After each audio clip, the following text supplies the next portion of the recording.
what's happening around the world and what's happening here at home.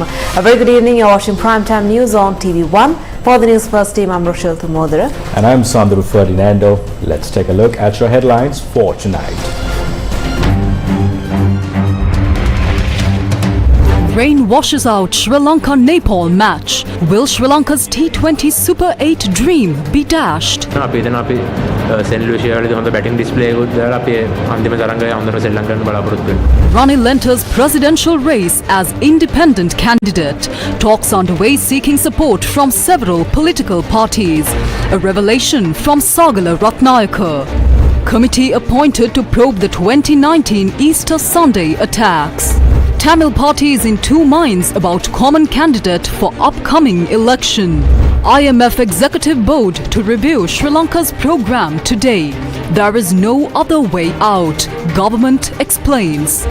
Dr. Harsha calls for a fair cut of debt from international creditors.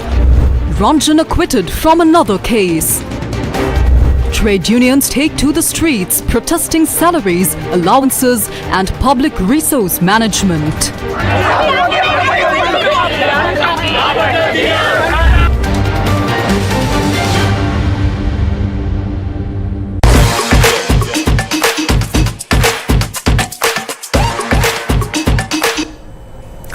As rain washed out today's clash with Nepal, Sri Lanka's path to the Super 8 in the 2020 World Cup has become uncertain. What are Sri Lanka's prospects of reaching the Super 8? Let's take a look. This moment is all that I've been dreaming of. Well, focus. With the Sri Lanka-Nepal match abandoned today, the Sri Lankan team's chances of reaching the Super 8 round depend on the results of the other matches in Group D. To qualify for the Super 8, Sri Lanka ideally needs the Netherlands versus Bangladesh match to be rained out. Additionally, a South Africa win over Nepal will be beneficial. While South Africa has already secured a semi-final spot with their unbeaten record, Sri Lanka needs a convincing win with a high run rate against the Netherlands. A Bangladesh loss to Nepal will further improve Sri Lanka's chances. If these scenarios unfold, Sri Lanka might have a chance to reach the Super 8.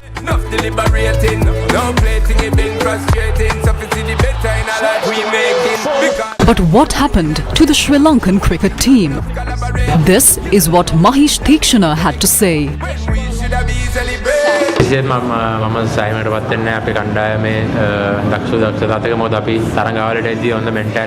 I am not at all satisfied with our team's performance. We came to the tournament with a positive mindset. The bowlers and batsmen performed well individually, but I think we struggled to adapt to the conditions. We made batting mistakes in the first match. Only a few of us have played in St. Lucia previously. Despite this, we have a strong bowling unit, and as a team we are working on putting up a better batting display in St. Lucia for the last match. batting display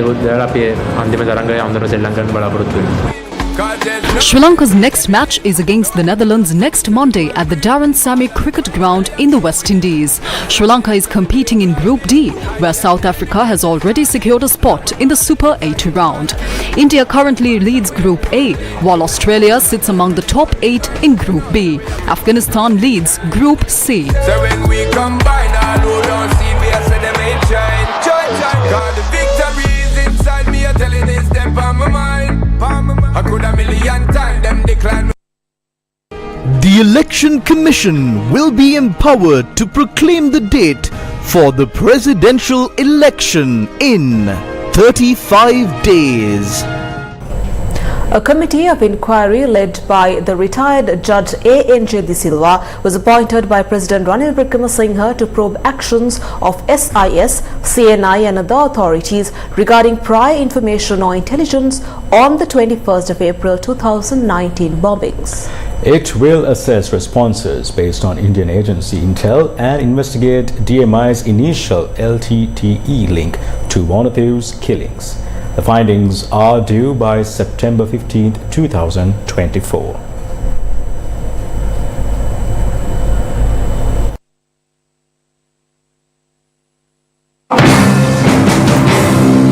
The President met with the youth representatives participating in the parliamentarian sectoral oversight committees yesterday afternoon in Battaramulla. He said that the upcoming presidential election is not about his personal victory or defeat, but about the country's future success or failure. අනාගතය ගැන ඔබතුමා මැතිවරණයේදී නායකත්වයෙන් ජනාධිපතිවරයෙක් පෙරදුනොත් ඒ ඔබතුමාගේ සංකල්පය දැන් ගොඩනගන්න තියෙන සංකල්පය ගෙන යන්න පිරිසක් කරේ මොනවාද නායකත්වය දෙන්න කවුරු හරි ඉන්නවද කියන එක තමයි එතුමාගේ ප්‍රශ්නයක් වෙන්නේ. මම හිතන්නේ මේ මැතිවරණයේ තියෙන්නේ රට පැරදෙනවද නැද්ද? අපි දැන් IMF සංවිධානය එක්ක සාකච්ඡා කළා ආර්ථික වැඩසටහනක් ඉදිරිපත් කළා තියෙනවා. ඒක ක්‍රියාත්මක කරන්න. This election is not just about whether the country wins or loses. We have negotiated. Chief of Staff to the President and National Security Advisor Sagar Ratnayaka said that the upcoming elections will be held on time and according to the Constitution of Sri Lanka, despite what anyone has to say. He said that Ranil Wickremesinghe will contest the upcoming presidential election as an independent candidate and not representing the United National Party. Chief of Staff to the President and National Security Advisor Sagar Ratnayaka visited the Palatuavatta Purana Vihara in Ambatale today to distribute rations to those affected by the floods. He visited the Palatuavatta Purana Vihara with parliamentarian of the Sri Lanka Podujana Peramuna Premnath Sidulavatta. ඔබතුමා ජනාධිපතිවරයා ගාන ළඟින්ම ඉන්න කෙනෙක් හැටියට මේ මැතිවරණයට ජනාධිපතිතුමා තරම් කරන්නේ නැද්ද? We are preparing for an election. The question is not if the president is willing to contest the election or not. It is the importance of this president serving another term. There is so much work to be done. The country is quite stable, but if we let go now, we might slide back into the abyss. The country will not be able to lift its head again. We will be properly stable only if we follow through with the plan. Therefore, we insist that the president serves another term, whether he likes it or not. We have not asked him if he is willing or not. We have made arrangements for him to contest the election. We are carrying out his election campaign.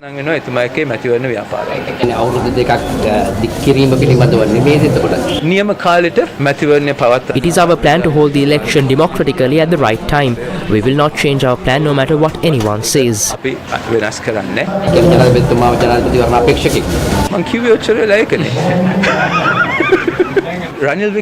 Yes, that is what I said. He will not contest from the United National Party. However, the United National Party will be supporting him. He is our party leader after all. However, we will support him as he will contest as an independent candidate. We have held discussions with many other political parties. Those discussions seem to be quite fruitful. There are a few more things to be discussed and settled. There is about a month for the election timetable to be released. We will have completed our work by then.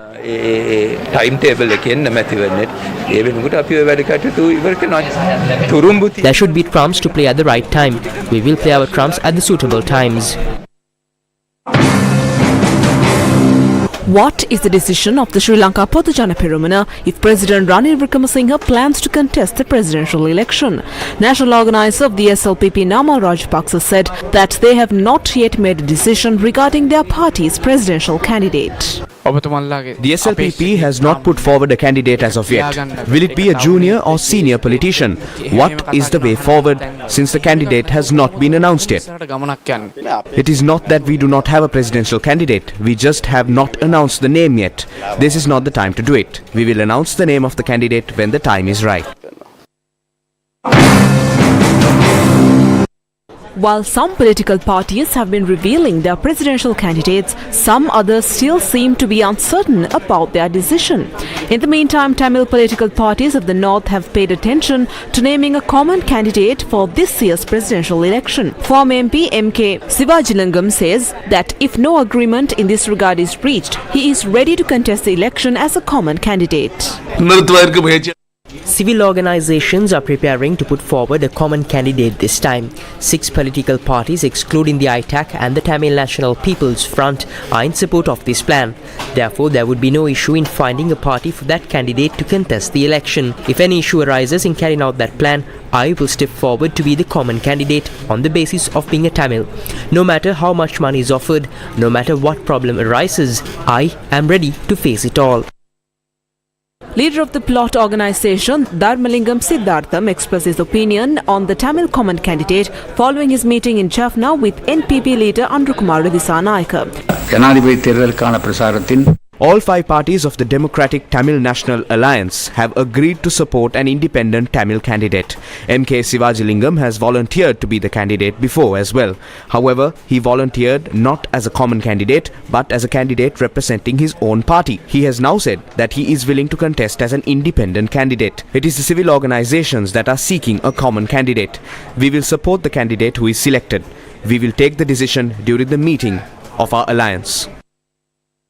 What is the stance of the Ilanke Tamil Arsu Katchi, which is not included in the five parties named by MP Siddharthan? It was proposed during the 2010 presidential election to put forward a Tamil candidate. We invited our Sambandhan at the time. The same proposal was made during the 2015 presidential election. Even in 2019, civil organizations as well as religious leaders requested R. Sambandhan to contest the election.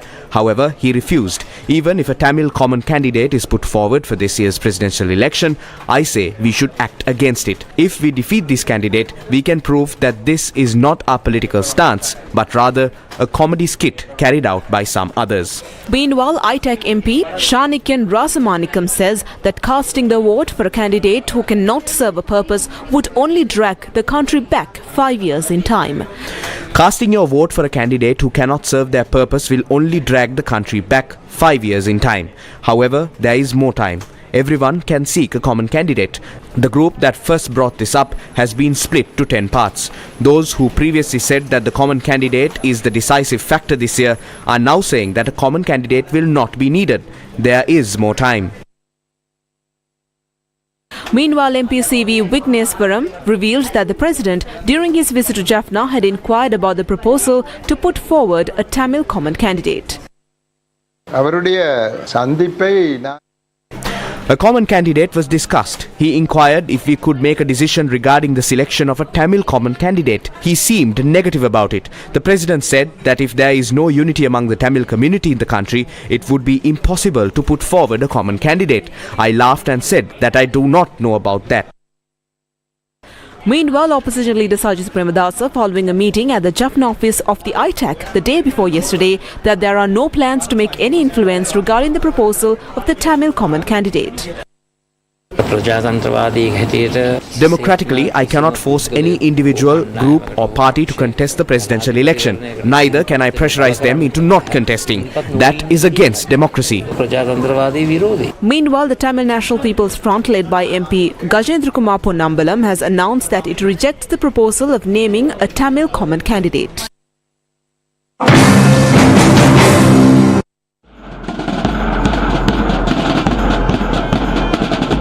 Opposition leader Sajith Premadasa donated a smart classroom to Athiyar Hindu College in Nirveli, Kopai, under the 233rd phase of the Sakwala Smart Classroom program in Jaffna today. SLFP MP in Jaffna district, Angajan Ramanathan, also joined the ceremony today. The Kettarama Stadium was renamed as the Ranasinghe Premadasa Stadium after my father's passing. The stadium was also built by Ranasinghe Premadasa as the first floodlit stadium in South Asia as a public-private partnership project. We have also identified the importance of establishing an international cricket stadium in Jaffna. The positive impact on local economic activity will greatly help the lives of the people in this area. I pledge today to implement the program to establish an international cricket stadium in Jaffna as a public-private partnership project. අපි අනිවාර්යෙන්ම ක්‍රියාත්මක කරන්නට සැදී පැහැදී සිටිනවයි කියන එක මම මේ අවස්ථාවේ ප්‍රකාශ කරන්න කැමතියි.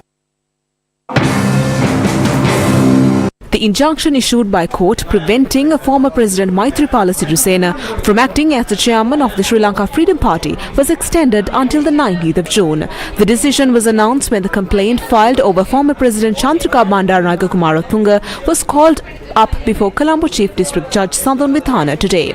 Maitri Gunaratna President's Counsel, representing former President Maithripala Sirisena, argued that former President Chandrika Bandaranaike Kumaratunga is not a member of the Sri Lanka Freedom Party and therefore lacks the authority to intervene in the party's internal affairs or file a court case.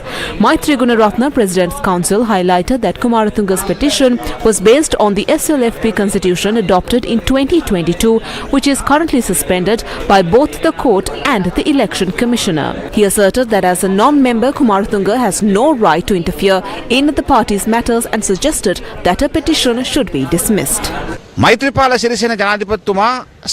Former President Maithripala Sirisena stepped down from party chairmanship following the injunction order. There is no point in dragging on this case even after that. We asked the judge to dismiss the case. A grace period of 1 week was given for the lawyers representing the complainant and other parties to inform the court if they are in favour of this request. A seminar on promoting electoral integrity was held in Colombo today. The Center for Investigative Reporting hosted a seminar titled Promoting Electoral Integrity, Role of Political Parties. The seminar brought together a diverse panel to discuss the crucial role political parties play in ensuring fair and transparent elections. Elections must be held, first of all. So try to find excuses to say, look, we can't hold elections because we don't have money, I think destroys the whole concept of electoral integrity. If it is a proper democracy, you must first have elections at the right, given times.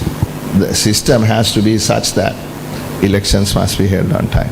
One thing is accountability. The whole process must be done, must happen in a particular way that end of the election cycle, those people who both ran in the election and ran the election must be accountable to the people. People must be able to sort of accept the election result. Third one, I think, is about the legitimacy. Now, we have a president. The Constitution provides for that president to have all powers of the office of the president. Now, the question is, does the gentleman have the sufficient legitimacy? There are broad checks and balances that can be put into place in order to call your representative account. Though we have robust party structures, each party might boast of its own structures. But then when it comes to allegations of corruption, even before the law enforcement or law enforcement authorities and investigative organs like the Bribery Commission and be it the CID and various other organs come into play, the party itself must be should be in the forefront to take quick action. When people start not trusting the system, not trusting the judiciary, not trusting the police, not trusting the electoral process, then people tend to take law onto their own hands. They are frustrated, and that's how a society could break apart. Yes, most of our political parties do talk well, speak the right words, but in action, does that actually happen? In this country, there's a corrupt political culture where the politician stays above the law. He is not accountable to the law. And to fight the corrupt political culture is very important, where everybody is subject to the rule of law. But it doesn't happen here. Politicians always stand above the law. We have to make politics and MPs social workers again. But now many politicians who come to the parliament consider this as an opportunity to make money. And that culture has to be changed if we want to establish electoral integrity. The problem with the electoral system is that it's a majority that wins. It's a good principle to follow. But when majority rule becomes majoritarian rule, then you lose the plot altogether. And so, what happens then to a people who continuously express their political aspiration without fail, but is never realized because they are numerically in the minority? How does the system then accommodate that. If it doesn't accommodate that, there is a very serious flaw in the whole system. Now, even though we politicians talked about electoral integrity, when it comes to the election, are we really ready to adhere or to follow electoral integrity as per se? It is not something happen in isolation. It has nothing to do with the poorly defined policies. We have independent election commissions, we have various other institutions to support elections and to have the democratically elected governments. I don't know which election come first. Whichever the election, we have to see with the new policies, with the new framework that has been developed over the last 10-15 years. Former MP Ranjan Ramanayaka was acquitted today from a case concerning a financial fraud which was being heard at the Kandy Magistrates Court. A lady who is a resident of Kandy had filed the case 13 years ago. The court determined that the charge sheet filed as a criminal case was erroneous and the statements provided by the plaintiff does not make the matter appear as a criminal case and instead a civil dispute. I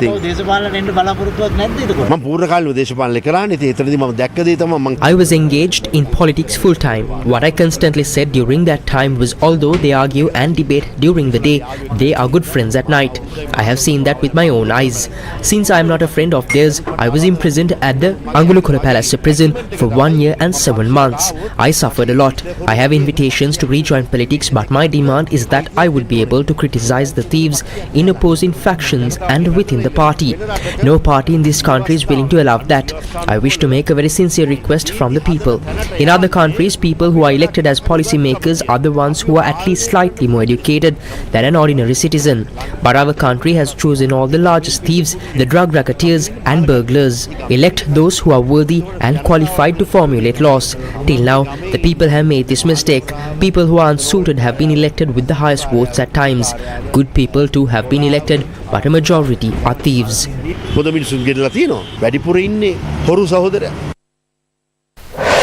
Newsfirst with the people.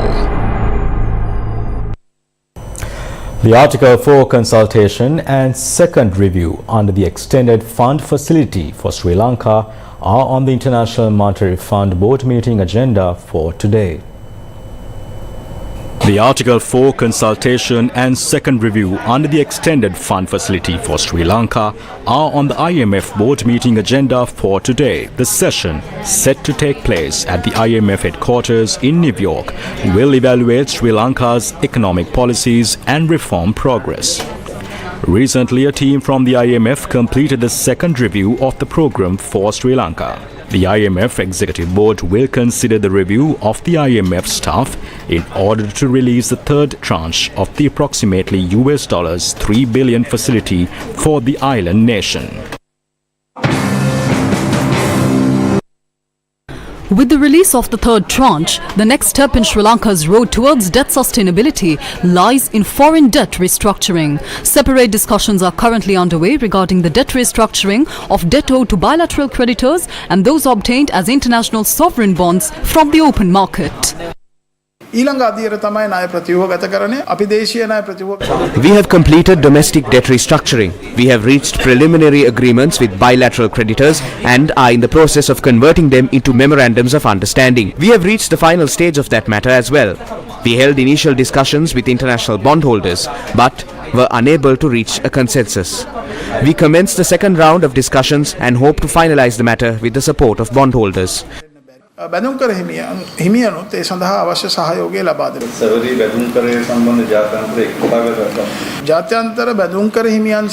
not reached an agreement with international bondholders. Their advisors, together with Sri Lanka's advisors and the IMF, are analysing and discussing the proposals we put forward. A principle the President expressed was providing an equal ground for all and ensuring transparency is maintained during the debt restructuring process. That principle will be followed throughout the process. ක්‍රියාත්මක වෙමින් ණය ප්‍රතිවෝග ගතකරණය සිදු කරන්න කියලා. ඒක තමයි අපේ අවසානය දක්වාම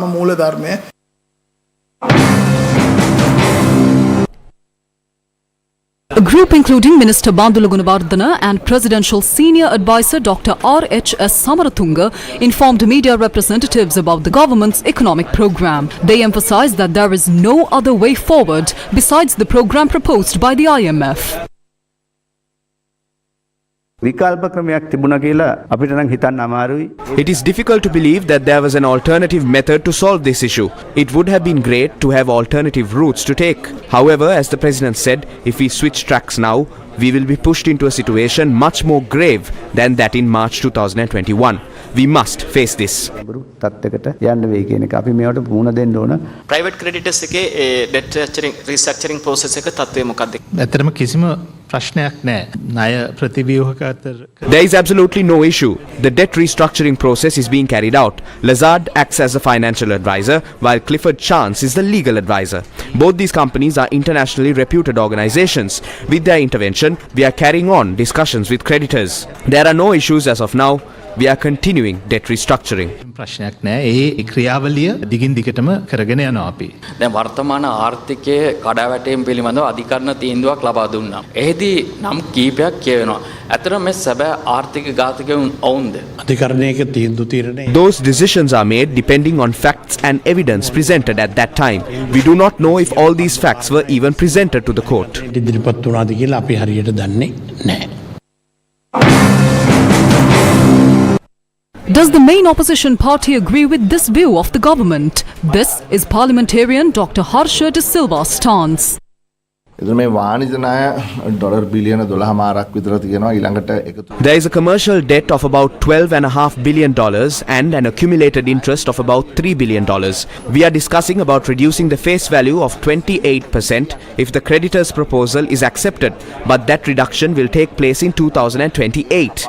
There are certain conditions for it. It is called macro-link bond. In 2028, there is a 70 to 80% chance that the face value of this 28% reduction will be reduced to 7%. Our Provident Fund was not informed before that there will be any kind of domestic debt restructuring, but the restructuring was done on the demand of international creditors. It was a huge loss for the Provident Fund owners. For the commercial creditors, which means ISB holders, it means a reduction of almost 7%. We have expressed our opposition in this regard, but what we want to emphasize again is the government's counter proposals. If those counter proposals are really successful, there is a possibility of reducing the face value of about 28%. The problem now is that if the government agrees to the proposal given by the international creditors to continue the IMF program, we will face a huge problem. Along with this, we truly despise the Economic Transformation Act that the government has agreed with the IMF, because President Ranil Wickremesinghe has no right to force the next government and following governments to carry forward various indicators he has agreed to without changing them. අර ජාත්‍යන්තර නායහිමියන් විසින් ලබා දීලා තියෙන යෝජනාවට එකඟ වුණොත් දැවැන්ත ප්‍රශ්නයකට අපිට මුහුණ දෙන්න සිද්ධ වෙනවා. This is the stance of the National People's Power. Ranil Wickremesinghe What Ranil Wickremesinghe has done is seek help from the IMF and push the country into a deeper crisis. Our country has been further pushed into a debt trap. The government has further increased domestic debt. The report clearly shows this. In the process on increasing domestic debt, treasury bonds have been increased from $37,182 billion to $41,522 billion within the last 3 months alone. The country's debt by December 2023 was $96 billion. That value has been increased by $4 billion over the past 3 months. By the time 12 months come to an end, the value would be 4 times as much. We took a loan of $500 billion from the World Bank for the Aswasuma program. As the debt piles on, we will not be paying back any of that either. Not $1 was paid back during this time. The interest our country has to pay will also keep increasing. The total interest our country should pay now stands at $6.4 billion. While this crisis only keeps adding more and more pressure onto the people, President Ranil Wickremesinghe is bringing supplementary estimates to increase the budget by another 8,750 million. ජනාධිපතිවරයාගේ වැය ශීර්ෂය තවත් කෝටි 875කින් වැඩි කරන්න පරිපූර්ණක ඇස්තිමේන්තු ගේනවා. The Minister of Justice, Prison Affairs and Constitutional Reforms addressed legal ambiguities surrounding the proposed extension of service to the Attorney General. The power to appoint the Attorney General is vested upon the President. However, prior approval must be obtained from the Constitutional Council. It is the President who recommended this to the Constitutional Council. The Council has not made a decision on the extension. I believe the Constitutional Council's role contributes to the legal ambiguity surrounding the extension. This creates a situation where seeking the Attorney General's advice on the matter is impossible. Given this, a decision by the Constitutional Council itself might be necessary. The joint teachers' trade unions launched nationwide protests today demanding a solution to the disparity in teacher and principal salaries. The main protest, joined by teachers who withdrew from the GCE O-level evaluation process, was held opposite the Boralla bus stand this afternoon. This situation unfolded when the police obstructed the group from launching a protest march.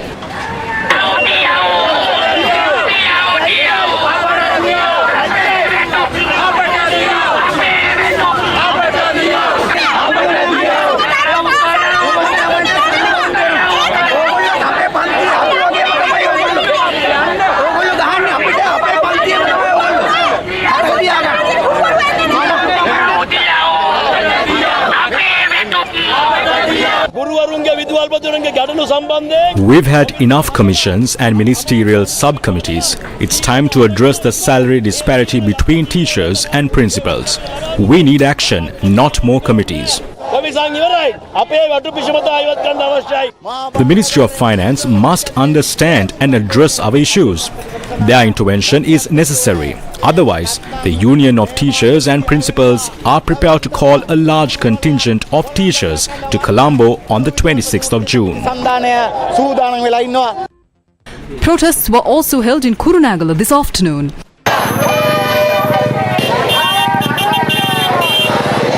Similar demonstrations were also held in Anuradhapura.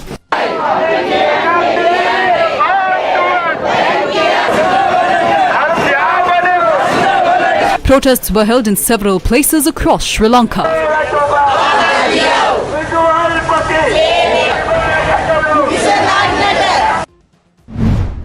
The Teachers and Principals Trade Union Alliance says that it is not in support of the ongoing trade union action. Protests are being staged everywhere. People are seen carrying placards everywhere. Those are aligned with political agendas and not with professionals' rights. Holding up placards until 2 or 3 p.m. will not have any effect on the ministry or anyone else.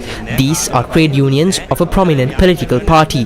Their aim is not to win teachers' rights but to rather bring their political party into power.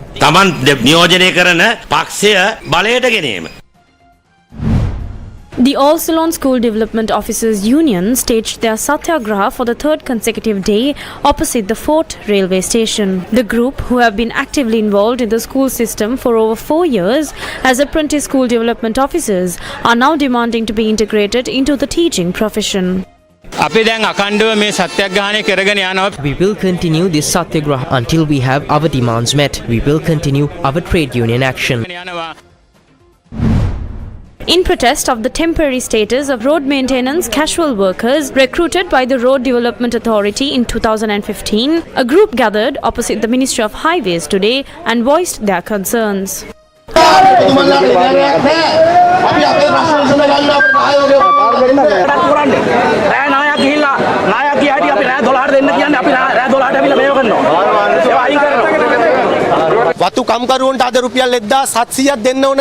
The government is boasting about paying estate workers a daily wage of 1,700 rupees. The government says that it will take legal action against companies that do not follow through with this. However, road maintenance workers are paid only 825 rupees. Look at this pay sheet. Is it even possible to live with 825 rupees?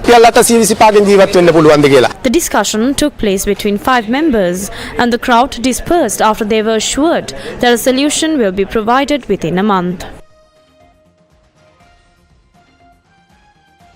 A group of employees attached to the Colombo port engaged in a protest today, opposing the privatization of services at the East Container Terminal and the delay in constructing the terminal.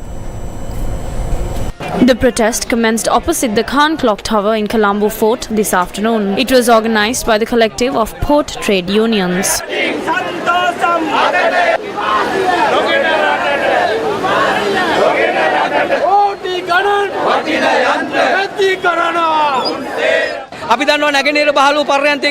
The East Container Terminal of the Colombo Port is vital for the future because all other terminals have been handed over to the private sector.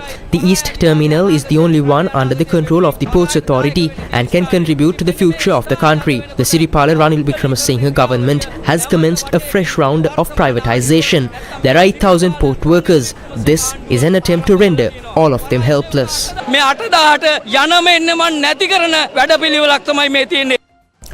Sri Lanka's tax system has come under the microscope in a new study.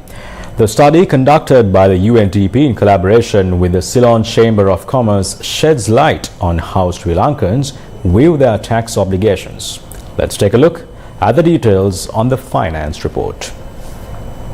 Sri Lanka's first taxpayer perception study, conducted by the UNDP in collaboration with the Ceylon Chamber of Commerce, revealed interesting insights into how citizens view the tax system. A significant portion of taxpayers lack basic knowledge about taxes. Over a third of respondents are unfamiliar with general tax concepts, and only 20% report feeling comfortable with the intricacies of Sri Lanka's tax system. Those registered with a tax identification number tend to have a better understanding. There's a perception that direct taxes are fairer than indirect taxes, especially among those with a TIN. However, even with this perception, only 39% of respondents view direct taxes favorably. The complexity of the Sri Lankan tax system is another major concern. Many taxpayers, particularly those who have interacted with the system, find it difficult to navigate. This is further compounded by the perception that the current tax burden is heavy for most Sri Lankans. The study also explores how taxes impact purchasing decisions. Nearly half of all respondents consider indirect taxes when making purchases. TIN holders are more likely to believe that consumers ultimately shoulder the burden of higher indirect taxes. Tax evasion is a serious concern for 75% of respondents. The lack of transparency in how tax revenue is used, misuse of revenue by the government, and a general distrust in tax collectors are seen as the top reasons why people evade taxes. TIN holders are more likely to point to weaknesses in the tax collection system itself. Public perception of Budget 2024 is not positive. Nearly half of the respondents felt it did not address the country's needs. The study also finds that satisfaction with government services and transparency in budget and policy formulation is low. No respondents felt that budgeting and policy processes were very transparent. Trust in tax-related institutions is also generally low. The perception of corruption is a major factor influencing tax compliance. A significant majority of respondents, 84% overall, 93% for TIN holders, believe corruption reduces their willingness to pay taxes. The Sri Lankan High Commission in London owes more than £666,000 in congestion charge fees, according to Britain's Transport for London, which said it was quote-unquote pushing for the matter to be taken up at the International Court of Justice.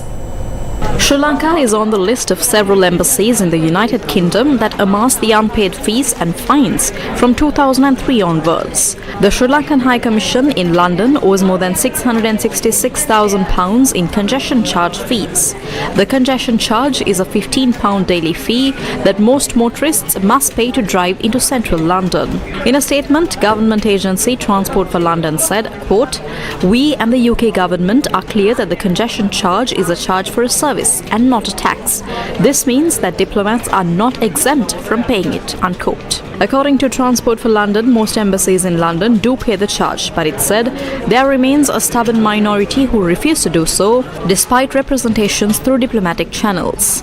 It added that it will continue to pursue all unpaid congestion charge fees and related penalty charge notices, and are pushing for the matter to be taken at the International Court of Justice. Sri Lanka has successfully repatriated cultural artifacts belonging to the Dambana indigenous community.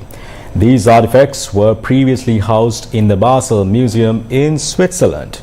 The Ministry of Buddhist Cultural Affairs and the Department of History and Archaeology of the University of Sri Jayawardhanapura collaborated on a presentation to the Swiss government, which ultimately led to the return. Among the recovered items are 24 indigenous human bone fragments and various cultural artifacts, and the University of Sri Jayawardhanapura Faculty of Medicine and Department of History and Archaeology will now examine the remains. On June 2, 2024, an article was published on our website stating that the Marine Environment Protection Authority would be taking action against PetroChina due to a fuel leak. McLaren's Holdings Limited, the authorized local agent for PetroChina International Singapore Private Limited in Sri Lanka, has brought to our attention that the leak originated onshore from a Ceylon Petroleum Corporation pipeline. PetroChina's delivery of gas oil to CPC in May 2024 aboard MT Tom Lotte was not involved. We understand that the previous report may have misled the public and tarnished the reputation of PetroChina International Singapore Private Limited. We sincerely apologize for this error. Scoliosis, a disfiguring S-shaped deformity of the spine, has recently given rise to a large discourse within the society. Organized by the Sri Lanka Orthopedic Association, a press briefing was held today to announce a Scoliosis Awareness Week to raise awareness about the deformity. The press briefing ahead of the Scoliosis Awareness Walk focused on the lack of adequate infrastructure for performing the specialized surgeries needed for scoliosis treatment, the commonly affected age groups and genders of the deformity, the importance of early diagnosis for effective treatment, and the availability of orthopedic surgeons specializing in scoliosis across Sri Lanka. So when it comes to spine surgery, you don't have to have a spine surgeon in each and every hospital. So even in UK, the concept is that you have centers where you have spine. So basically, in a bigger country and with a huge population compared to us, even in UK, only few centers per region would do spine. So taking the same context to Sri Lanka, we only need few centers in Sri Lanka. Jaffna Center in the Kandio, Badulla, Batiklo, Colombo and South. And what we need to do is to get the other surgeons, because one surgeon is not enough. So we need to get more surgeons into those centers. Centers of excellence. Yeah, and make them centers of excellence. Then that will be more than enough for the entire country. Because ours is a very small country and we are able to manage it, providing that we are given facilities to operate plus continuous supply of implants. The Scoliosis Awareness Walk will be held on the 23rd of June and is expected to be a platform to raise public awareness about these critical issues and encouraging earlier diagnosis and improved treatment options. Day 23 of the third phase of the LOLC Divisavya program, which is being carried out for the betterment of Sri Lanka's future generation, got underway today. Under the Divisavya program, exercise books and stationery equipment required for 1 year are distributed free of charge to government schools with less than 150 students. Today's program was centered around the island's Zonal Education Office of the Jaffna district. Accordingly, school bags and stationery equipment were distributed to students of the Sri Subramania Vidyalaya, Sri Ganesha Mahavidyalaya, Analaitu Satashiva Mahavidyalaya, Belanai Saiva Prakasa Vidyalaya, Belanai South Ayanar Vidyalaya and the Belanai West Nataraja Vidyalaya. School bags and stationery equipment were also distributed to students at the island's Zonal Education Office this morning.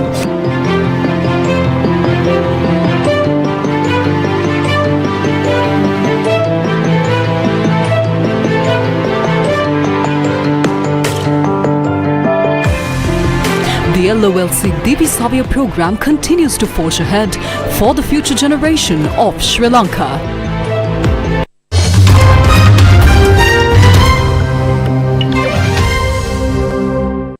United States President Joe Biden's son Hunter Biden has been convicted by a jury of lying about his drug use to illegally buy a gun. A 12-member jury in federal court in Wilmington, Delaware, found him guilty on all 3 counts against him on Tuesday, making Hunter Biden the first child of a sitting U.S. president to be convicted of a crime. No one in this country is above the law. Everyone must be accountable for their actions, even this defendant. However, Hunter Biden should be no more accountable than any other citizen convicted of this same conduct. After the decision was announced, President Joe Biden said he would accept the outcome of the case and will continue to respect the judicial process as Hunter considers an appeal. In a written statement following the verdict, Hunter Biden said he was disappointed by the outcome but grateful for the support of family and friends. His attorney said they will continue to vigorously pursue all legal challenges available. The judge set no date for sentencing but said the timeline is usually within 120 days. That would place it no later than a month before the 5th of November presidential election, in which Joe Biden is seeking re-election. Sentencing guidelines for gun charges are 15 to 21 months, but legal experts said defendants in similar cases often get shorter sentences and are likely to be imprisoned if they abide by the terms of their pre-trial release. A paramilitary soldier was killed in action while a terrorist was eliminated during an encounter after a village in Jammu and Kashmir's Kathua came under attack late last night. 2 encounters that began overnight in Jammu have dragged into the morning. This also includes one in Doda where 5 soldiers and a special police officer were injured during the initial shootout. Just 2 days before the 2 terror incidents in Jammu, a bus carrying pilgrims had come under attack in Resi and crashed into a gorge, killing 9 passengers. A UN investigation concluded that Israel has committed crimes against humanity during the war in Gaza, including that of extermination, while saying Israeli and Palestinian armed groups have both committed war crimes. The Independent Commission of Inquiry's report is the United Nations' first in-depth investigation into the events of the war that erupted on the 7th of October 2023. It found that Israel had committed war crimes, crimes against humanity and violations of the international humanitarian law and the international human rights law. The report noted a widespread or systematic attack directed against the civilian population in Gaza. War crimes cited by the Commission included intentionally directing attacks against civilians, murder or willful killing, torture, inhuman or cruel treatment, outrages upon personal dignity and taking hostages, including children. In some developing news, at least 41 dead in fire at a building housing workers in Kuwait. Sri Lanka's Ministry of Foreign Affairs told Newsfirst that Sri Lankans living in Kuwait were not affected by the incident.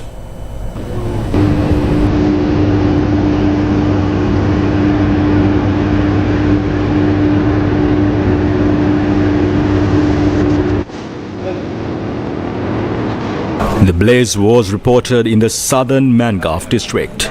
The area is heavily populated with foreign laborers.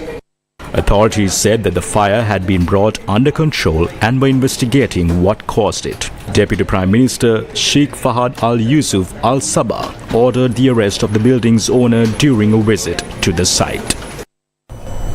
And with that, wrap up Primetime News for tonight. Thank you for watching. Good night.